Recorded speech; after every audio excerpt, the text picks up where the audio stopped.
What if I told you that the future of treating complex pelvic floor issues, and we're talking everything from severe sexual dysfunction to stress urinary incontinence, doesn't actually involve surgery? Right. Or physical therapy, even. Yeah, exactly. Or even those, thick artificial tissue fillers. What if the ultimate fix was just sending a microscopic text message directly to your cells, giving them the exact blueprints to heal themselves? It sounds like science fiction, honestly. It really does. But you've provided us with a truly fascinating stack of medical research today, and we are going to explore a massive paradigm shift in regenerative medicine. We really are. So the core question we are exploring in this deep dive is, can we inject nanoscale biological messengers, these things called exosomes, directly into a specific layer of pelvic tissue known as Halban's fascia to target the periurethral plexus and the G-spot zone? It is a profound question. And to truly grasp the answer, well, we have to recognize what a leap this is. Well, for decades, medicine has relied on a very mechanical, structural mindset. If a joint wears out, we replace it. Right, hardware. Exactly. If tissue loses volume, we inject a space-taking gel. It is basically structural engineering.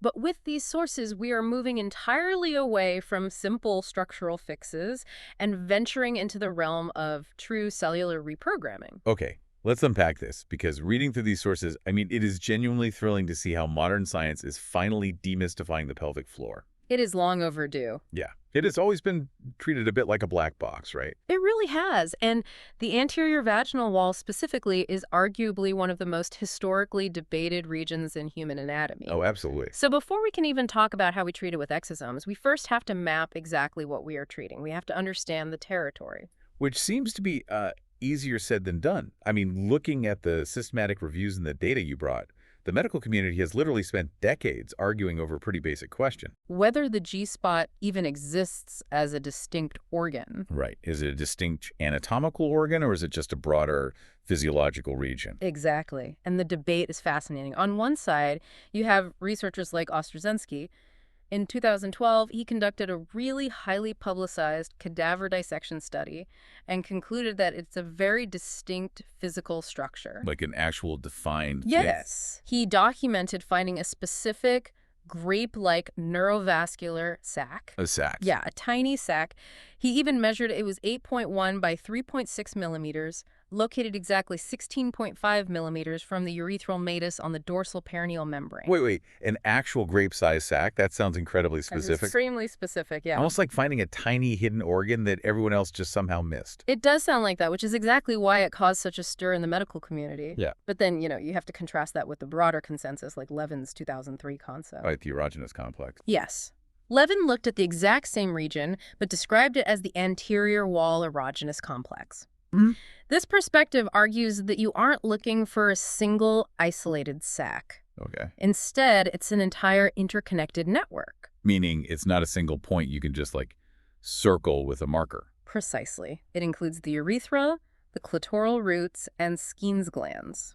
And Skene's glands are, they're the ones that are like the prostate, right? Exactly. They are present in about 90% of women and function essentially as the female equivalent of the prostate.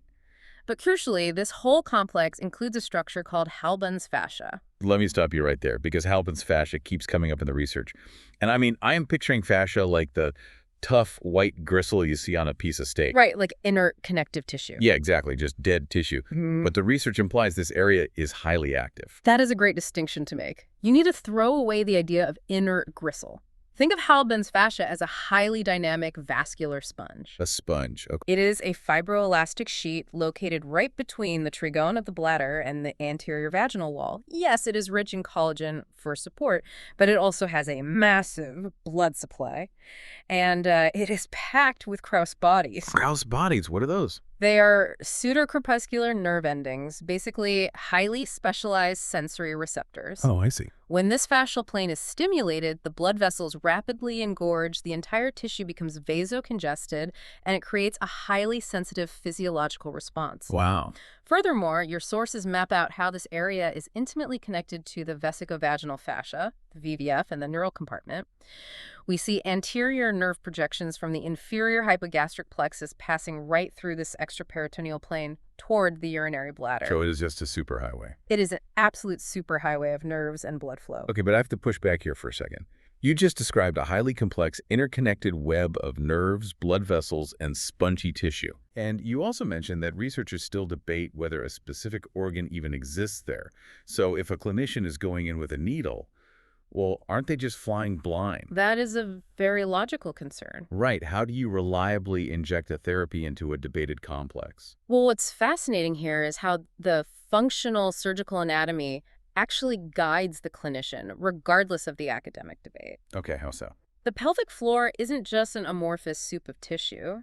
It is highly organized by distinct fascial layers. You have the umbilicovesical fascia, the urogenital hypogastric fascia. These layers act like natural biological envelopes. Oh, I see. So they aren't aiming for a tiny coordinate on an XY axis. They are aiming for the envelope itself. Exactly. The clinician isn't trying to hit a pinpoint dot. They are targeting that specific neurovascular web contained within a known fascial plane. Just get it in the envelope. Right. They just need to deliver the treatment into the envelope of Halban's fascia, and the tissue's natural architecture does the rest. So if Halban's fascia is essentially a dense, highly vascularized sponge, it makes sense that you can't just forcefully inject a massive volume of thick synthetic gel in there without causing problems. Absolutely not. It would be disruptive. Right. You need something microscopic that can actually navigate that delicate web, Mm-hmm. which leads us directly to the what. Yes, the exosomes. Exactly. What exactly is being delivered into this envelope? This is where we shift to the exosomes. They are the stars of this regenerative movement. By definition, exosomes are extremely small extracellular vesicles. We are talking 30 to 150 nanometers in diameter. Which is almost impossibly small. It is. To put it in perspective, they are much, much smaller than other cellular byproducts, like the larger microvesicles or apoptotic bodies, which are really just fragments of dead and dying cells. So where do they come from? Depending on the specific treatment protocol and your sources, these clinical exosomes are usually derived from either the patient's own platelet-rich plasma, called PLT-exos, or from adipose-derived mesenchymal stem cells, the ADMSCs. Okay, but just to be totally clear for the listener, they're not cells themselves, right? We aren't injecting living stem cells into this tissue. Correct, and that is a vital distinction to make. What we are discussing is cell-free paracrine signaling. Cell-free. Right. When a clinician injects these exosomes, they are not transferring living cells or donor DNA into the patient. Instead, imagine an exosome as a microscopic, tough little bubble. A bubble. Yeah, the outer shell is a lipid bilayer. And what's inside the bubble? Cargo. Specifically, highly specialized messenger RNAs and microRNAs.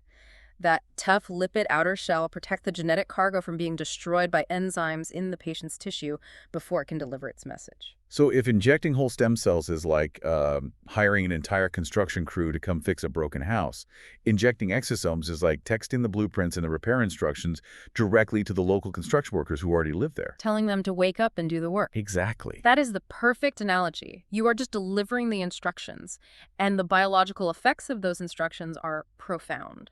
Tell me about the effects. Well, the sources detail 3 major mechanisms of action once those instructions are received by the local cells in Halban's fascia.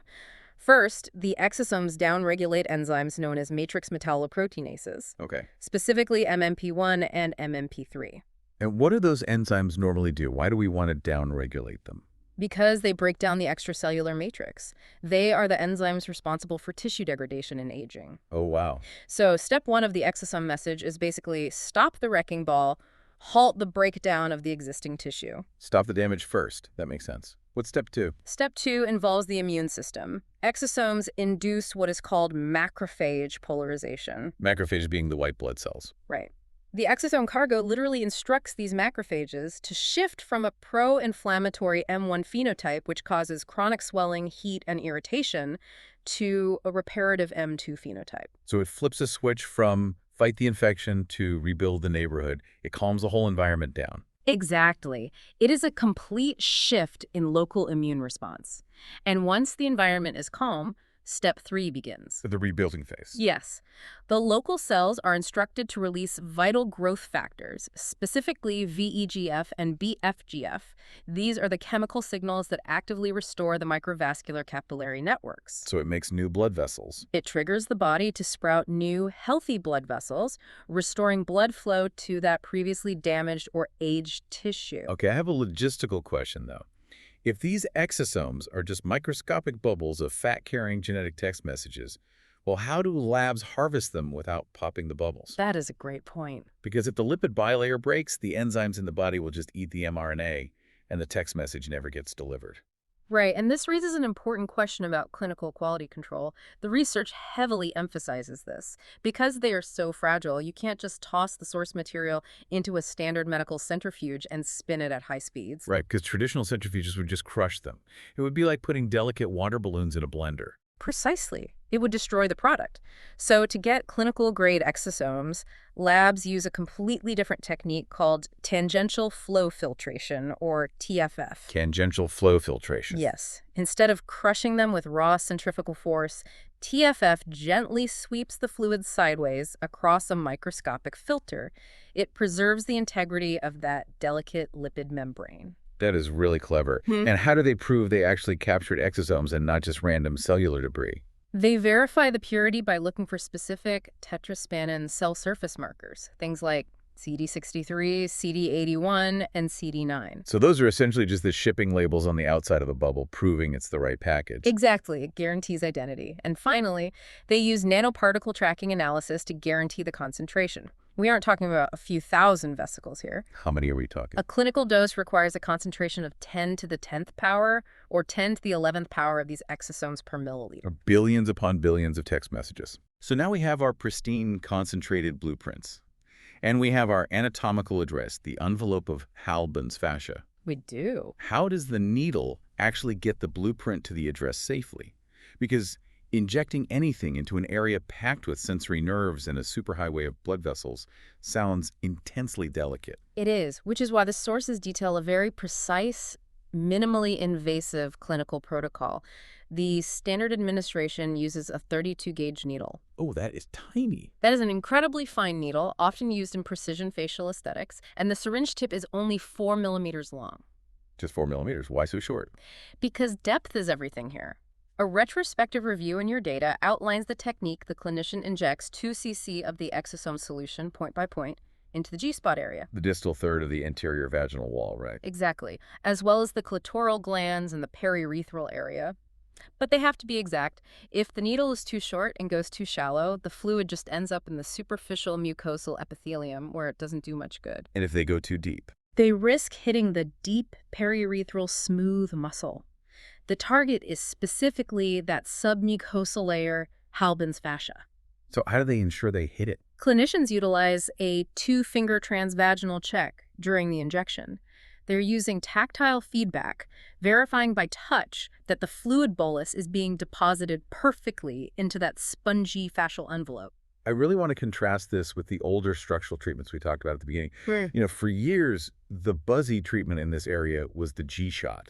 Ah, yes. Which was just injecting hyaluronic acid. Yes, HA fillers have been the standard for a long time, but the mechanism is entirely different. Hyaluronic acid relies purely on mechanical volume. It's a bulking agent. Right. It is a thick gel designed to physically bulk up the tissue, creating counterpressure during intercourse. Basically like shoving a rolled-up rug under a carpet to artificially create a bump. It just takes up space. That's a very accurate, if blunt, way to visualize it, but because it relies on structural bulking, it comes with mechanical risks. Like what? Well, there is the risk of mechanical extrusion, where the physical pressure of the body literally pushes the thick gel out of place. No, wow. There is also a serious risk of vascular occlusion, where that gel accidentally blocks a blood vessel, leading to tissue death. That sounds dangerous. It can be. And if something goes wrong, you have to rush in with an emergency injection of an enzyme called hyaluronidase to melt the filler away. Yikes. So exosomes bypass all of that because they are just a liquid carrying a message, not a structural gel. Exactly. Exosomes provide biological tissue remodeling, not structural bulking. There is no physical mass to migrate and no thick gel to block an artery. So what does this all mean for the patient? We've talked about the anatomy, the nanotech, and the needle. But after those billions of exosomes are deposited into Halban's fascia, what is the actual physical result for the person receiving the treatment? The clinical outcomes drawn from your sources are remarkable. Let's look at sexual dysfunction first. Right. The research highlights a study of 60 patients who received 3 exosome treatments spaced 4 weeks apart. The results showed highly significant, quantifiable improvements in their female sexual function index, or FSFI, scores. And the sources break down why that score improves, right? I mean, it isn't just a subjective placebo effect. No, not at all. The exosomes are doing measurable physiological work. They enhance localized clitoral neurovascular engorgement, meaning better blood flow. Yes. They decrease arousal latency, so it literally takes less time for the body's nerve endings to physically respond to stimulation. And beyond the nerves and blood vessels, they actively change the cellular output of the tissue. The exosomes stimulate the local fibroblasts in the vaginal wall to express endogenous hyaluronic acid synthase. Wait. Specifically HS2, right? Yes, HEs. So instead of injecting artificial hyaluronic acid filler, the text message tells the patient's own body to start manufacturing its own natural hyaluronic acid again. Exactly. The body restores its own natural volume and lubrication. Furthermore, as tissues age or suffer trauma, like from childbirth, the microscopic seals between the cells break down. The cell barriers. Yes, and exosomes help restore the integrity of tight junction proteins. Like repairing the mortar between the bricks of a wall. Perfectly said. Specifically, they upregulate proteins called claudin-1 and occludin. This restores a healthy, strong vaginal mucosal barrier, stopping irritation and chronic dryness at the cellular level. That is incredible. It is. But if we connect this to the bigger picture, we have to realize that this highly active neurovascular web doesn't just exist for sexual pleasure. Right. There is a massive crossover here with a condition that affects millions of women globally, stress urinary incontinence, or SUI. Here's where it gets really interesting, because the exact same anatomical hammock we've been talking about, the anterior vaginal wall, the periurethral plexus, is the primary support structure for the bladder. It is. When a patient experiences stress urinary incontinence, meaning they leak urine when they cough, laugh, or sneeze, it happens because that fascial hammock and the underlying muscle have weakened. It just can't hold the pressure. Right. It can no longer pinch the urethra shut under pressure. And traditionally, you treat that with the physical sling surgery or maybe pelvic floor exercises. Usually, yes. But the sources indicate that exosome therapy can address the root cellular cause of that linkage. They literally promote the regeneration of the pubococcygeus muscle. They do. The exosomes activate muscle satellite cells.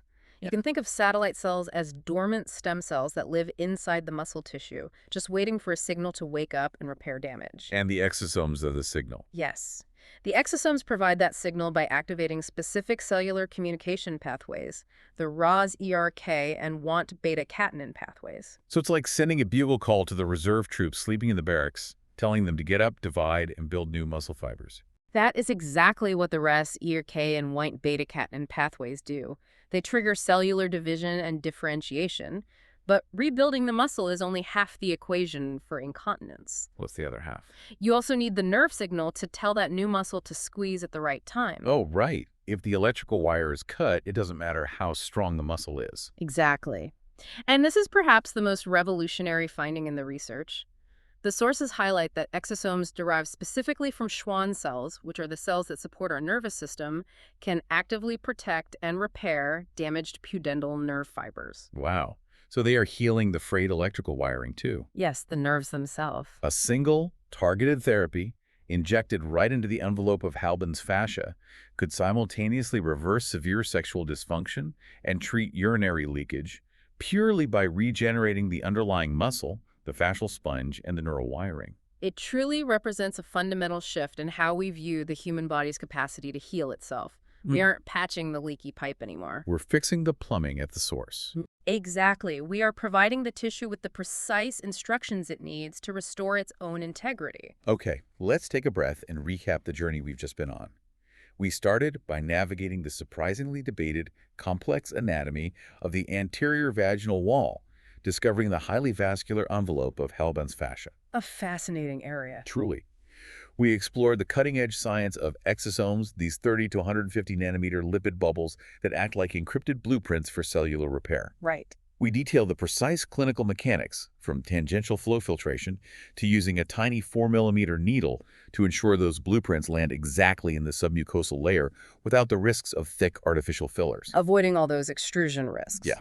And finally, we uncovered how this cellular text message is revolutionizing clinical outcomes, treating both sexual dysfunction and stress urinary incontinence by actually regenerating muscle, nerve, and mucosal tissue from the inside out. The implication for anyone listening to this is truly staggering.